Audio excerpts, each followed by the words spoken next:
गांधी भवन में तेलंगाना कांग्रेस की जानिब से मीडिया कॉन्फ्रेंस मुनक्किद की गई। इस मौके पर एआईसीसी इंचार्ज मीनाक्षी नटराजन और टीपीसीसी सदर महेश कुमार गौड़ ने इल्जाम लगाया कि मुल्क में बीजेपी जमहूरियत का कत्ल कर रही है और बड़े पैमाने पर वोट चोरी हो रही है। महेश गौड़ ने कहा कि राहुल गांधी वोट चोरी के खिलाफ मुसलसल जद्दोजहद कर रहे हैं और कांग्रेस की दस्तखती मुहिम को 5 करोड़ से जायद आवाम की हिमायत मिली है। इन्होंने बताया कि हरियाणा, महाराष्ट्र और कर्नाटक में बीजेपी की धांधलियों के सबूत राहुल गांधी ने पेश किए, लेकिन इलेक्शन कमीशन ने कोई कार्रवाई नहीं की। इन्होंने इल्जाम लगाया कि बीजेपी बिहार में भी वोटरों के नाम हज़फ करा रही है। 24,177 वोटर्स हैड फेक फोटोज, यानी कि वो व्यक्ति ही नहीं है। गलत फोटो के साथ 1,24,177 लोग वोट करने चले गए।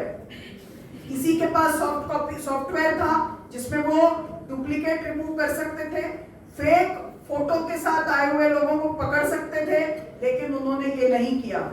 जबकि सारे संस्थान जिनका इन्होंने भी जिक्र किया, सबको वेपनाइज किया जाता है, सबको पॉलिटिकल टूल बनाकर डिसेंट को रोका जाता है। जबकि वो सब एजुकेशन इंस्टीट्यूशंस हो, चाहे वो सीबीआई हो, चाहे ईडी हो, चाहे इलेक्शन कमीशन ऑफ इंडिया हो, चाहे पार्लियामेंट हो, इन सबको सपोर्ट करने की कोशिश होती है। और जब निर्भीक लोग इसके लिए आवाज उठाते हैं, उन्हें आतंकवादी करार दिया जाता है। राहुल गांधी తీసుకున్నటువంటి ఓట్ చోరీ కార్యక్రమం దేశ రాష్ట్ర ప్రజలు తీవ్రంగా పరిగణించాల్సిన అవసరం ఉంది. మొదట్లో రాహుల్ గాంధీ గారు మాట్లాడితే అది ఆషామాషిగా తీసుకున్నారు. రాహుల్ గాంధీ గారు మహారాష్ట్రలో జరిగినటువంటి ఓట్ల ప్రక్రియ, పార్లమెంట్ ఎన్నికల్లో కాంగ్రెస్ పార్టీకి మెజారిటీ వచ్చి కేవలం 6 మాసాల్లో జరిగిన అసెంబ్లీ ఎన్నికల్లో దాదాపు 1 కోటి ఓట్లు అదనంగా మహారాష్ట్రలో జమైన తీరు చూస్తే ఏ రకంగా కర్ణాటకలోని మహాదేవ్పుర నియోజకవర్గంలో ఓటర్ జాబితా తప్పులని, బీజేపీ చేసిన మోసాన్ని రాహుల్ గాంధీ స్పష్టంగా లక్షలాది ఓట్లని చేర్చడం, తమవి కావాలనుకున్న అర్హులైన ఓట్లని తొలగించడం, రెండు కూడా చాలా దిగజారి బీజేపీ. वज़ीर आला रेवंत रेड्डी ने केटीआर और किशन रेड्डी को बुरे भाई करार दिया और इल्ज़ाम आयद किया कि दोनों लीडर अवामी स्कीमों के समरात को अवाम तक पहुंचने से रोक रहे हैं। सीएम रेवंत के तबसरों और लहजे का टीपीसीसी चीफ ने दिफा किया। महेश गौड़ ने यह भी कहा कि कांग्रेस जुबली हिल्स के ज़िमनी इंतखाबात में भारी अक्सरियत से कामयाबी हासिल करेगी।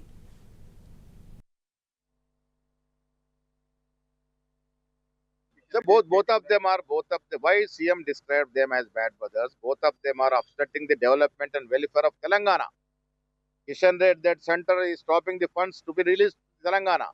Here, KTR is disturbing. Both of them are disturbing and obstructing the development and welfare being given to poor people. That is the reason CM told like that. We have reached the final stage of campaigning. Jubilee Hills, we are winning with comfortable majority. The welfare being given to Jubilee Hills, 80% of the Jubilee Hills voters are enjoying the welfare. Maybe free bus, maybe fine dress quality, it may be free cylinder, subsidy of 500 on cylinder, free power below 200 units, and we have issued nearly 15,000 ration cards in Jubilee itself. So 80% of the Jubilee Hills population are enjoying the fruits of Congress party. Definitely they will vote Congress, and we are. Hyderabad में jubilee hills ज़िमनी इंतखाबात की मुहिम काफ़ी hyper local बन चुकी है। कांग्रेस से कायदीन हर घर को जा रहे हैं। कांग्रेस लीडर कोटा नीलिमा ने इंतखाबी मुहिम के दौरान कहा कि पार्टी की मुहिम पूरे जोशो खरोश के साथ जारी है। इन्होंने बताया कि कांग्रेस कारकुनों और मुकामी कायदीन में ज़बरदस्त जोशो जज्बा देखा जा रहा है। इन्होंने पुरएतमाद लहजे में कहा कि कांग्रेस के जीतने के इम्कानात 100% हैं। Campaign is going full force. As you can see, there's a lot of enthusiasm and energy among the Congress cadre and the local leaders. Several of them you can see behind me. We are in Yallareddy Guda, part of the Somajiguda division, for which I am one of the in charges. So we have been doing door to door.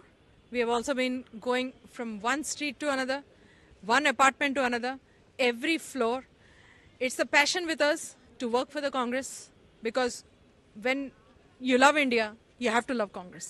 We have a 100% chance of winning the Congress development plan, which the people have seen in the last 2 years, in contrast to the neglect that Telangana had faced in the last 10 years of BRS government. It's in front of the people. So people are already decided that they will be voting for the Congress and make the Congress candidate.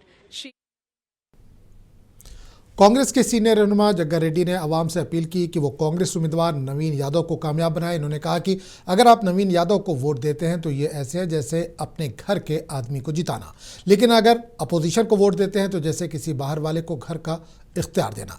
जग्गा रेड्डी ने मजीद कहा कि नवीन यादव एक नौजवान, सरगर्म और समाजी शऊर रखने वाले leader हैं जो जुबली हिल्स की तरक्की के लिए दिन रात काम करेंगे। इन्होंने आवाम को यकीन दिलाया कि कांग्रेस ही अगले 3 साल तक इख्तिदार में रहेगी।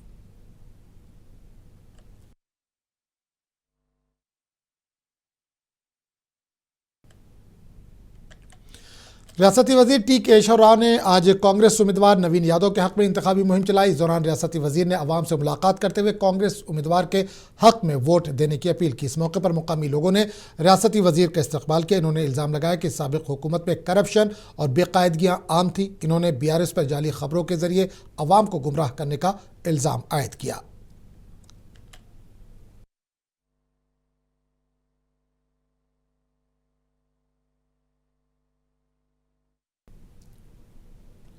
तेलंगाना जागृति के सदर के कविता ने हरमकुंडा का दौरा किया। यहां इन्होंने हालिया सैलाब में सब कुछ खो देने वाले समैया नगर के मकीन M वेंकटेश्वरलू के खानदान की मदद के लिए 50,000 रुपये फराहम किए। वेंकटेश्वरलू के बेटे भगत की शादी इसी महीने की 26 तारीख को तय थी, मगर सैलाब में इनका घर, सामान और जमाशुदा रकम सब तबाह हो गई।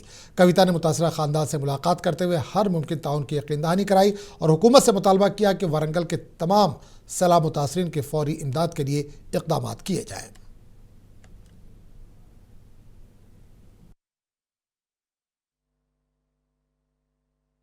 देखिए, जो गरीब लोग यहाँ नाला के तट पे 20-25 साल से यहाँ रह रहे हैं, इनके लिए पक्के घर बना के देने की ज़रूरत है। और यहाँ जब जो बाढ़ आया था और ये सारे घर बह गए थे, चीफ मिनिस्टर साहब यहाँ आए थे देखने के लिए। उन्होंने वादा भी किया था कि हम पैसे भी देंगे और आपको पक्का घर बना के देंगे। आज तक 15 दिन गुजर गया, 1 रुपया, 1 फूटी कौड़ी भी इनको नहीं मिला। जनरली कभी कोई बाढ़ आता है या कोई नेचुरल कैलामिटी हिट करती है तो MRO का इमीडिएट रिस्पॉन्सिबिलिटी होता है कि 5,000 10,000 इमीडिएट रिलीफ दे दे, लेकिन चीफ मिनिस्टर के विजिट के बाद भी वो नहीं मिला। ये बहुत ही दर्दनाक बात है। ये जो सरकार की रवैया है ये बहुत ही निंदनीय है। मैं सरकार से डिमांड करती हूँ, कांग्रेस सरकार से, आप तुरंत इनकी मदद करो, तुरंत पैसे रिलीज करो और घर बनाने का पॉसिबिलिटी देखो। Thank you. जवेला के करीब पेश आए खौफनाक सड़क हादसे में 19 अफराद फौत होने के बाद हुकूमत जागी है। इस नेशनल हाईवे को चौड़ा करने के कामों में तेज़ी देखी जा रही है। हादसे के बाद इलाके में अवाम का गम व गुस्सा फूट पड़ा था, जिसके बाद मनीगुड़ा से Hyderabad Bijapur national highway number 163 की सड़क की तोसी का काम तेज़ी से जारी है, लेकिन अभी बहुत कुछ काम किया जाना बाकी है। इस सड़क से रोज़ाना हज़ारों बसें और दूसरी गाड़ियाँ गुजरती हैं और ये सड़क आमदोरफ्त का अहम जरिया है।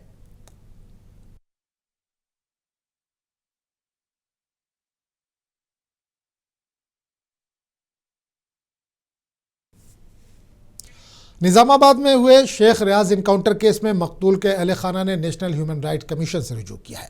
दिल्ली में मुनक़िद एक जज्बाती प्रेस कॉन्फ्रेंस में शेख रियाज की वालदा ने इल्ज़ाम लगाया कि इनके बेटे को जाली पुलिस इनकाउंटर में मार दिया गया। इन्होंने रोते हुए कहा कि रियाज की लाश पर गोलियों के जख्म, टूटी गर्दन और फटे हुए जिस्म के निशानात देखकर अहले खाना सख्ते में आ गए। अहले खाना ने मुतालबा किया कि पुलिस इनकाउंटर की CCTV फुटेज अवाम के सामने लाई जाए ताकि सच सामने आ सके। तेलंगाना के समाजी कारकुनों ने भी प्रेस कॉन्फ्रेंस में शिरकत करते हुए इल्ज़ाम लगाया कि रियाज को पुलिस हिरासत में तशद्दुद के बाद कत्ल किया गया और बाद में इनकाउंटर की झूठी कहानी गढ़ी गई। इन्होंने आज़ाद अदालती तहकीकात का मुतालबा किया है।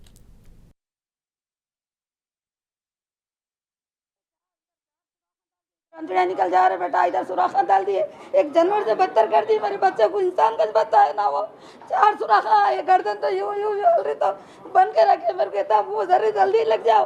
अरे इधर पुलिस बीच में, उसको इतना डर था, मारे कहीं को पहले मार के इधर डोला बीच में पुलिस लग जा रहे, अब खबरों में से भी हम रखे तो लेके जाओ, फिर हमारे बच्चे को और भी लेके जाओ। आपका तुम्हारा रहा तो नहीं करते, मुसलमान के बच्चे रहने से फटाखे बजा रहे, नाच रहे, गा रहे, ये करे, ऐसा करते क्या? तुम्हारा होंगे हमारा होंगे खून इतना, तुम्हारी भी जान हमारी भी जान। एक माँ है सबके बच्चे के लिए, बड़ी हिफाजत के लिए, ऐसा नहीं करना। तुम लोग कम कराओ, कुछ बोलो, इंसाफ कराओ। రియాజ్ వాళ్ళ పేరెంట్స్ని అరెస్ట్ చేసి తీసుకెళ్ళి ఇంటరాగేషన్ పేరు మీద వాళ్ళకి టార్చర్ చేస్తామని తెలిసిందని రియాజ్ హిమ్సెల్ఫ్ సరెండర్ చేశాడు.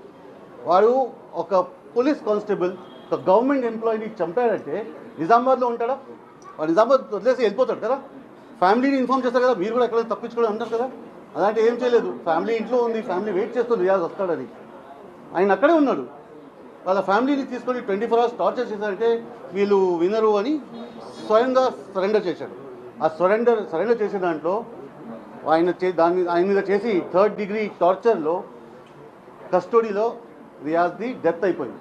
ఇప్పుడు ఆ డెత్ కవర్ చేయడానికి అతను తీసుకెళ్ళి హాస్పిటల్లో 4th floor సైకాట్రిక్ వార్డ్ ఉంది, ఇంకొక 2 wards ఉన్నాయి. వాళ్ళందరూ పేషెంట్ని 2 days హాలిడేస్ ఇచ్చేశారు. మీరు 2 days తర్వాత అన్ని పంపించేశారు, ఖాళీ చేశారు హాస్పిటల్. 4th floor వెకేట్ చేసి ఒక పేషెంట్కి ఐసీయూ తీసుకెళ్తారు, ఎమర్జెన్సీ తీసుకెళ్తారు. ఇతను తీసుకెళ్ళింది రూమ్ నెంబర్ 407. ఎలా అంటే దానిపైన పెద్ద గ్రిల్స్ ఉన్నాయి, రాడ్స్. అంటే అది ఖైదీకి వార్డ్, అది ఖైదీల వార్డ్ గవర్నమెంట్ హాస్పిటల్లో. ఆ వార్డుల నుంచి బయట రావడం is impossible with all police security. చేయిలు కట్టేసి ఉంది, ఇవన్నీ బోన్స్ బ్రోకన్, నోస్ బ్రోకన్. అలాంటి మనిషి గన్ లాక్కొని आपको रखे बाखबर।